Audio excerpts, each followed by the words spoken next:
नमस्कार आप सभी को। उम्मीद करता हूं आप जहां भी होंगे स्वस्थ व्यस्त मस्त और ज़बरदस्त होंगे, अपना और अपनों का ध्यान रखते हुए तैयारी कर रहे होंगे। साथियों, प्यारे भाइयों बहनों, यूपीपीएससी आरआर 2023 के लिए हम लोग आधुनिक भारत का इतिहास पढ़ रहे हैं। यहाँ से 15 से 20 क्वेश्चन आने लगभग तय होते हैं, तो हम एक एक करके अध्ययन कर रहे हैं ताकि हमारा कोई भी पार्ट छूटे ना, और बहुत बृहद तरीके से हम लोग इसको पढ़ रहे हैं। तो क्लास शुरू करने से पहले एकमात्र निवेदन कि यदि आप चैनल पर नए हैं तो आप इसको लाइक कर लें, शेयर कर लें, सब्सक्राइब कर लें। और अगर क्लास आप देख रहे हैं, पुराने भी हैं क्लास देख रहे हैं, क्लास आपको अच्छी लग रही है, तो आप इसको प्लीज लाइक जरूर कर लिया करें और शेयर कर दिया करें दोस्तों तक। ठीक है, चलिए शुरू करते हैं। लेते हैं अपना पहला प्रश्न। क्या पहला प्रश्न भाई? अंग्रेजों ने श्रीरंगपट्टनम की संधि किसके साथ की थी? Option A Haidar Ali, option B Dupleix, option C Tipu Sultan, option D आपका है नंदराज। बताइए सर इसका राइट आंसर क्या होगा? ये देखिए पूछा गया है आपके बीपीएससी प्री 1997 में। ठीक है, बताइए सर। देखिए हम इसकी अगर पटकथा थोड़ा समझाएं आपको, तो आपको याद होगा आंग्ल मैसूर युद्ध हुए थे। क्या हुए थे? आंग्ल मैसूर युद्ध। आंग्ल मैसूर युद्ध हुए थे, आपको पता ही है। और कितने आंग्ल मैसूर युद्ध हुए थे? 4 आंग्ल मैसूर युद्ध हुए थे। ठीक है दोस्त, अगर आपसे ये कहा जाए कि भाई पहला प्रथम आंग्ल मैसूर युद्ध, थोड़ा सा कहानी आपको समझा दूं ताकि आप अगर इस प्रकार के प्रश्न आएगा तो गलत नहीं करेंगे। प्रथम आंग्ल मैसूर युद्ध, प्रथम आंग्ल मैसूर युद्ध। ठीक है, उसका दूसरे नंबर पे आता है द्वितीय आंग्ल मैसूर युद्ध, द्वितीय आंग्ल मैसूर युद्ध। तीसरे नंबर पे आता भाई तृतीय आंग्ल मैसूर युद्ध, तृतीय आंग्ल मैसूर युद्ध आता है। और चौथे नंबर पे आता है चतुर्थ आंग्ल मैसूर युद्ध, चतुर्थ आंग्ल मैसूर युद्ध आता है। ठीक है दोस्त, ये 4 आंग्ल मैसूर युद्ध हैं, इनके विषय में हम लोग डिस्कस करेंगे। देखिए जो पहला आंग्ल मैसूर युद्ध था, ये हुआ था, अंग्रेज गवर्नर था वेरेलस्ट, वेरेलस्ट था। और किसके बीच में हुआ था? और हुआ था आपका जो है हैदर अली के बीच में। ठीक है, हैदर अली के बीच में, थोड़ा सा कम नाम लिखेंगे। और इसके दौरान जो है ये शुरू हुआ था आपका 1767 से शुरू हुआ था और ये चला था आपका 69 तक। और इसके दौरान ही कौन सी संधि हुई थी? मद्रास की संधि हुई थी, मद्रास की संधि हुई थी, मद्रास की संधि, याद रखिएगा इसको। ठीक है, इसी के द्वारा समाप्त हुआ था। द्वितीय आंग्ल मैसूर युद्ध जो शुरू हुआ था वो आपका उस टाइम जो गवर्नर था वो था हेस्टिंग, वारेन हेस्टिंग था। और इस वक्त भी आपका हैदर अली थे। और ये युद्ध शुरू हुआ था आपका 1780 से लेकर के 1784 तक चला था ये। ठीक है, और ये जो युद्ध समाप्त हुआ था ये मंगलौर की संधि के द्वारा समाप्त हुआ था, मंगलौर की संधि के द्वारा युद्ध समाप्त हुआ था। ठीक है दोस्त, हेस्टिंग था और वारेन हेस्टिंग था, ये हैदर अली के बीच में हुआ था। ठीक है, उसके बाद जो है तृतीय आंग्ल मैसूर युद्ध होता है और इसमें जो है आ जाता है कार्नवालिस, कार्नवालिस जिसको अस्थायी बंदोबस्त के लिए हम लोग याद करते हैं। कार्नवालिस आता है, हैदर अली रहता है इधर। ठीक है, सॉरी यहाँ पे टीपू सुल्तान आ जाता है, माफ करिएगा, टीपू सुल्तान आ जाता है। टीपू सुल्तान, थोड़ा सा जगह कम इसलिए थोड़ा सा ऐसा लिखना पड़ रहा है, टीपू सुल्तान आ जाता है। ठीक है, और इसमें इस जो तृतीय आंग्ल मैसूर युद्ध हुआ है इसमें जो है अंग्रेजों ने, मतलब अंग्रेजों के विरुद्ध सहायता के लिए टीपू सुल्तान ने तुर्की सहायता प्राप्त करने का प्रयास किया था। ठीक है, क्योंकि उसने 1784-85 में एक दूत अपना भेजा था कुस्तुनतुनिया, और 1780 में एक दूत इन्होंने भेजा था फ्रांस। लेकिन हालांकि इसमें कुछ हुआ नहीं, इनका कुछ बहुत ज़्यादा फायदा हुआ नहीं कार्नवालिस और इसके बीच में। और यह जो युद्ध समाप्त हुआ, ये समाप्त हुआ 1700, ये जो शुरू हुआ था ये 1790 से शुरू हुआ था, 1790 से 92 तक चला था। और ये जो है श्रीरंगपट्टनम की संधि के द्वारा, श्रीरंगपट्टनम की संधि के द्वारा जो है ये कर लिया गया था। और इसमें हुआ ये था, इस संधि में अंग्रेजों की ओर से कार्नवालिस था और जो मैसूर के साथ था टीपू सुल्तान था। तो इसमें टीपू ने अपने राज्य का लगभग आधा हिस्सा अंग्रेजों और उनके साथियों को दे दिया। साथ ही युद्ध के हजाने के रूप में टीपू सुल्तान ने 3 करोड़ रुपए जो है अंग्रेजों को दिए। और श्रीरंगपट्टनम की संधि में यह भी शामिल था कि जब टीपू 3 करोड़ रुपए नहीं देगा तो उसके 2 पुत्रों को, जैसे यहाँ पे जब ये रंगपट्टनम की संधि हुई थी 3 करोड़ रुपया उस टाइम का देने के लिए कहा गया, और जब तक नहीं देगा तब तक इसके 2 पुत्र अंग्रेज के कब्जे में रहेंगे। कॉर्नवालिस ने इस संधि के बाद टिप्पणी की थी कि हमने शत्रु को प्रभावशाली ढंग से पंगु बना दिया है तथा साथियों को भी शक्तिशाली नहीं बनने दिया। समझिएगा इसको। जो उसके साथी थे मराठा या जो भी अन्य लोग थे उनके साथ जो लड़ रहा था इनसे, तो इनको भी शक्तिशाली नहीं होने दिया और इनको भी। यहाँ पे इसका वक्तव्य आया था। उसका जो होता चतुर्थ आंग्ल मैसूर युद्ध किसके बीच होता भैया? इस टाइम आ जाता है वेलेजली। कौन आ जाता है? इस टाइम वेलेजली आ जाता है, और वेलेजली और टीपू के बीच चौथा आंग्ल मैसूर युद्ध होता है। और जो श्रीरंगपट्टनम था जो उसकी राजधानी हुआ करती थी, उसको 1799 में जो है अंग्रेजों ने जीत लिया। अंग्रेजों ने जीत लिया, ठीक है। और इसी जो चतुर्थ आंग्ल मैसूर युद्ध था, इसमें ही टीपू जो है लड़ते लड़ते शहीद हो गया। लड़ते लड़ते शहीद हो गया, वीरगति को प्राप्त हो गया, ठीक है।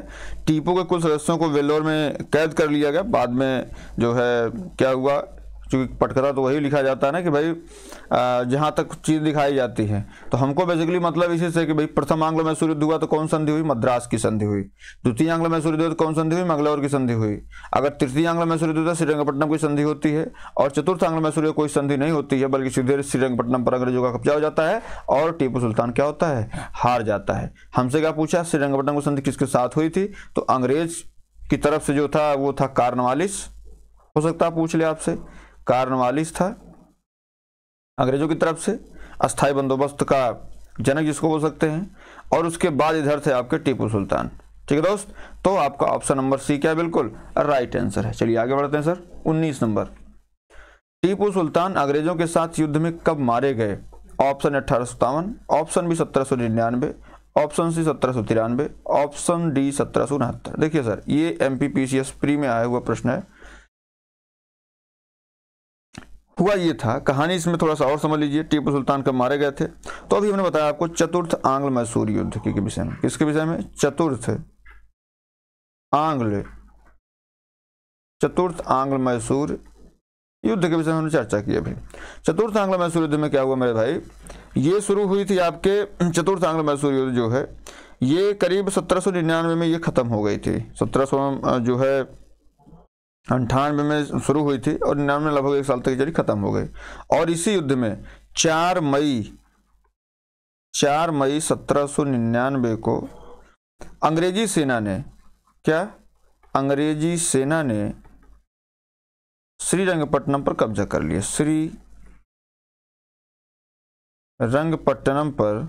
श्रीरंगपट्टनम पर कब्जा कर लिया सर, ठीक है। और कब्जा करने के बाद जो है, जो इनके जितने भी सदस्य थे उनको गिरफ्तार कर लिया। और इसी 4 मई 1799 कौन? टीपू सुल्तान जो है ये मारे गए। ऑप्शन नंबर बी क्या? बिल्कुल राइट आंसर हो जाएगा सर। चलिए आगे बढ़ते हैं। 20 नंबर,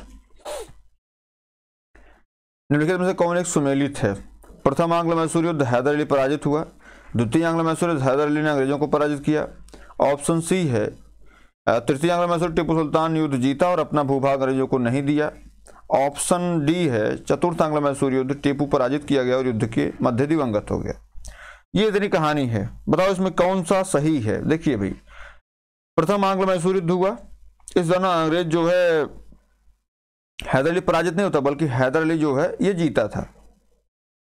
हैदर अली विजयी हुआ था दोस्त, और इसमें अंग्रेज जो हारे थे और तब ये मद्रास की संधि किए थे। तो प्रथम आंग्ल मैसूर युद्ध ये तो बिल्कुल गलत हो गया, ठीक है।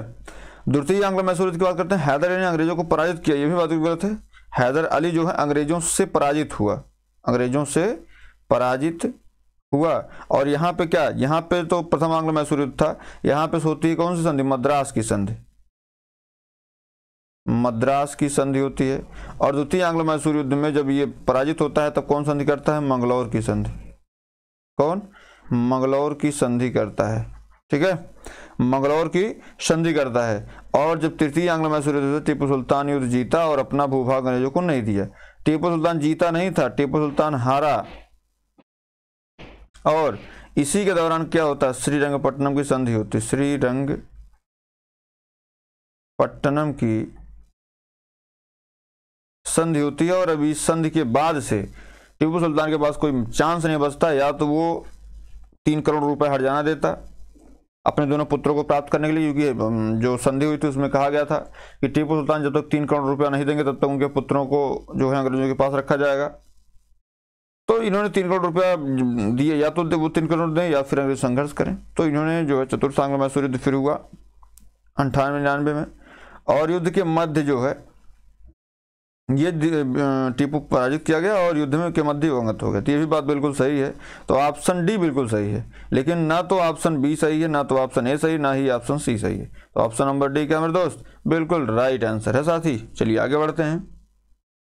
अगला क्या है 21 नंबर। देखिए इसमें हमने ज़्यादा प्रश्न लिए नहीं हैं, लेकिन जो भी है बहुत डीपली जाकर के आपको समझाने का प्रयास करेंगे, ठीक है। सूची 1 को सूची 2 से सम्मिलित कीजिए तथा सूचियों के नीचे दिए गए कूट से सही उत्तर छांटिए। इलाहाबाद की संधि, मंगलौर की संधि, सालबाई की संधि, मद्रास की संधि। अभी हमने जो है मद्रास की संधि पढ़ ली है, अभी हम मद्रास की संधि तो पढ़े हैं, मद्रास की संधि पढ़े हैं। मद्रास की संधि भाई कब हुई थी, तो प्रथम आंग्ल मैसूर युद्ध कब हुई थी, प्रथम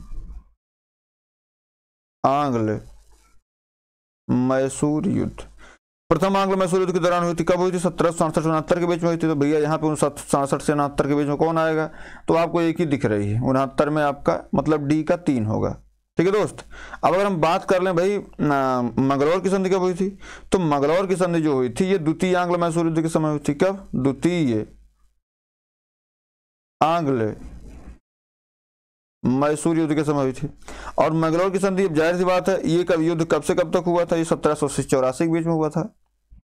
तो जाहिर सी बात है 84-84 के बीच में होगा, तो यही सही होगा, ठीक है। तो बी का तो वही सही है। अब बचती है आपकी सालबाई की संधि और इलाहाबाद की संधि। तो भैया जो इलाहाबाद की संधि हुई थी, ठीक है, जो जैसे अगर हम बात करें तो इलाहाबाद की संधि कब हुई थी। अब जाहिर सी बात है अगर हम इलाहाबाद की संधि के विषय में बात करें तो इलाहाबाद की 2 संधि हुई थी। इलाहाबाद की, इसकी अगर पटकथा थोड़ी सी आप जानेंगे ना, तो आपको पता है कि 22 अक्टूबर 1764 को बक्सर का युद्ध हुआ था, बक्सर का युद्ध हुआ था।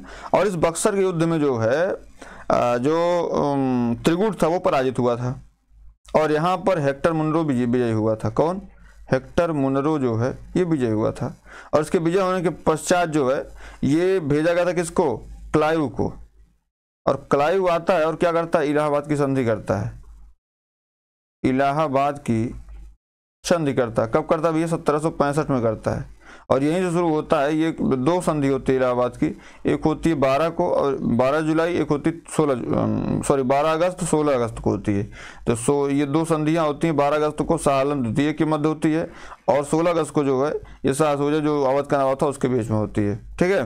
तो ये कहानी यहाँ की थी। तो मतलब आपका ऑप्शन नंबर ए का जो है वो 4 हो जाएगा। तो बचता क्या है आपका भाई, आपका बचता सालबाई संधि 1782। अब सालबाई संधि जो है ये क्यों हुई थी भैया, तो सालबाई संधि जो है ये आंग्ल मराठा जो युद्ध हुआ था, प्रथम आंग्ल मराठा युद्ध, प्रथम आंग्ल मराठा युद्ध। अब पहले तो मराठों का यूज अंग्रेजों ने किया था उसको हराने के लिए, बाद में जो है इस पे भी विजय हासिल कर लिए। तो जो सालाबाई की संधि है वो 1782 में होती है, और यहाँ महाजी सिंधिया के मध्य जो है ये होती है। और इसमें तो आपका सब ऑप्शन ए का जो है 4 हो जाएगा। देखिए ए का 4 कहाँ पे है, एक तो ये है, एक तो ये है। अब देखिए आप जो है बी का 2, तो बी का 2 यहाँ भी है और बी का 2 यहाँ भी चलने देते हैं। उसके बाद मद्रास की संधि सबसे आसान जो है वो है आपका ऑप्शन डी का 3। तो ऑप्शन डी का 3 यहाँ पे है क्या, नहीं है, यहाँ पे है क्या, बिल्कुल है। तो ये आपका ऑप्शन नंबर सी क्या है, बिल्कुल राइट आंसर हो जाएगा मेरे दोस्त, ठीक है। चलिए सर आगे बढ़ते हैं 22 नंबर पे।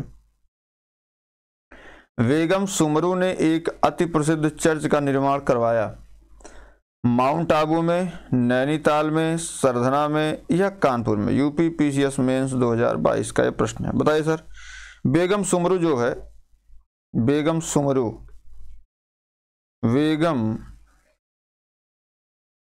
बेगम सुमरू जो है ये 1750 से 1836 ने एक अति प्रसिद्ध चर्च, इस चर्च का क्या नाम था? इस चर्च का नाम था जो है बेगम सोनू ने अति प्रसिद्ध चर्च का निर्माण कराया था। तो ये चर्च जो है कहाँ कराया था निर्माण? तो इसका निर्माण सरधना मेरठ में कराया था। कहाँ पे? सरधना मेरठ में करवाया था, ये अभी भी है। ठीक है, तो आपका ऑप्शन नंबर सी क्या है? बिल्कुल राइट आंसर हो जाएगा दोस्त। चलिए आगे बढ़ते हैं। 23 नंबर, निम्न कथनों में से कौन सा एक सही नहीं है? ऑप्शन है अली मर्दान खान ने बंगाल में राजस्व कृषि पद्धति आरंभ की। ऑप्शन बी है महाराजा रणजीत सिंह ने लाहौर में तोपों के निर्माण के लिए आधुनिक ढलाई खाने स्थापित किए। ऑप्शन सी है आमेर में सवाई जय सिंह ने यूक्लिड के रेखागणित के तत्वों का संस्कृत में अनुवाद कराया। ठीक है, और ऑप्शन डी है मैसूर में टीपू सुल्तान ने श्रृंगेरी मंदिर में देवी शारदा की मूर्ति के निर्माण के लिए धन दिया। बताओ भैया इसमें कौन सही नहीं है, ये पूछा है सर, कौन सही नहीं है? देखिए जो आपके रणजीत सिंह है, रणजीत सिंह ने तोपखानों पर अधिक बल दिया था। ठीक है, तो ये तो बात बिल्कुल ऑप्शन नंबर बी तो बिल्कुल सही है। लाहौर तथा अमृतसर में तोपें गोला बारूद बनने कारखाने में लगाए थे। आमेर राजा सवाई जय सिंह जो है वो यूक्लिड के रेखागणित तत्वों का संस्कृत में अनुवाद कराया, और इन्होंने ही आमेर का सवाई जय सिंह ने ही, आप देखेंगे तो जयपुर दिल्ली बनारस, जयपुर दिल्ली व बनारस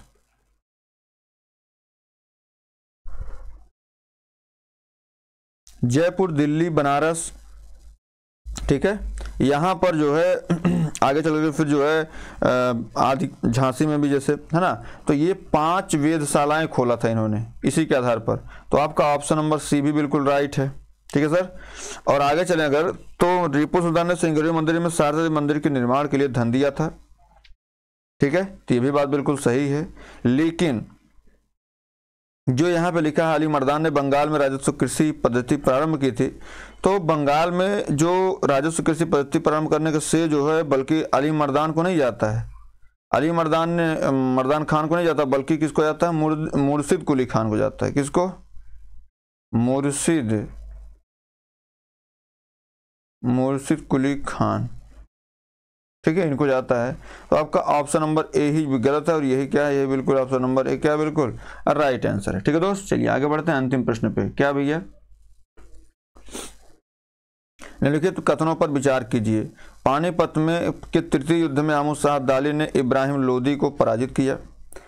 ऑप्शन सी तृतीय आंग्ल मैसूर युद्ध में टीपू सुल्तान की मृत्यु हुई।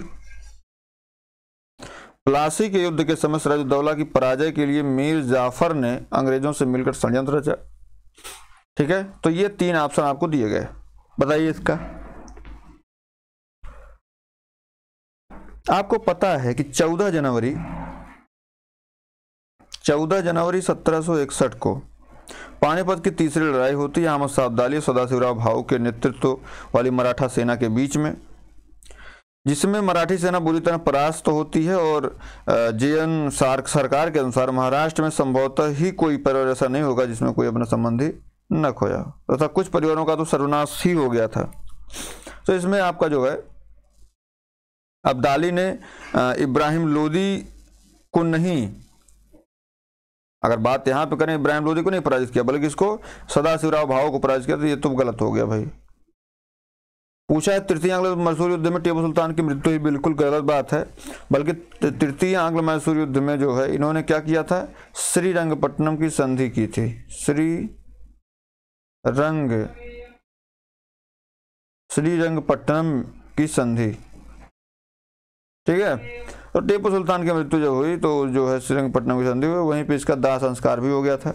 और आपको पता है कि चतुर्थ आंग्ल मैसूर, इसके बाद चतुर्थ आंग्ल मैसूर युद्ध होता है, और चतुर्थ मैसूर युद्ध के बीच में ही है जो टीपू सुल्तान जो है मृत्यु को प्राप्त हो जाता है, और तृतीय आंग्ल मैसूर युद्ध में तो संधि केवल हुई थी। तो आपका ये भी गलत हो गया, दूसरा भी। प्लासी के युद्ध में सिराजुद्दौला ने पराजय के लिए मीर जाफर ने अंग्रेजों से मिलकर षड्यंत्र रचा था। देखिए सर, अगर हम इसकी बात करते हैं तो जो आपका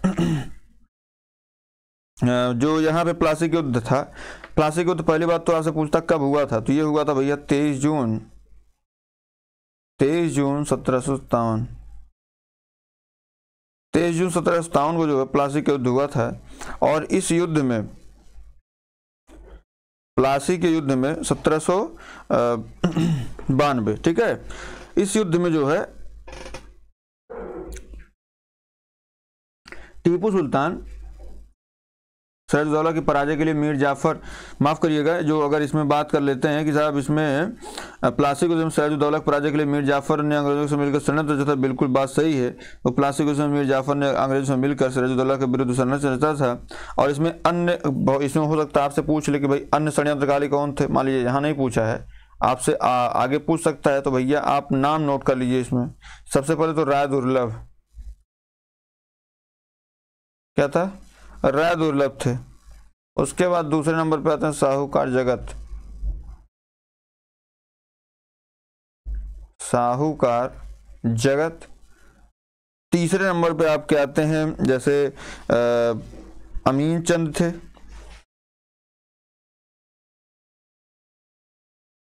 अमीन चंद, ठीक है दोस्त। ये तीनों जो है ये बंगाल शासक के साथ थे, इन्होंने धोखा दिया था इनको, ठीक है दोस्त। तो इसमें जो राइट आंसर हो जाएगा वो आपका हो जाएगा केवल और केवल सी सही है, माफ करिए केवल केवल बी सही, मतलब तीसरा केवल सही है, ये वाला केवल तीसरा सही है दोस्त, बाकी दोनों गलत हैं, ठीक है। तो आपकी क्लास आज यहीं तक रहेगी। उम्मीद है क्लास आपको पसंद आई होगी। पसंद आई तो प्लीज़ इसको लाइक कर लें, शेयर करें, सब्सक्राइब जरूर कर लें। बहुत बहुत धन्यवाद।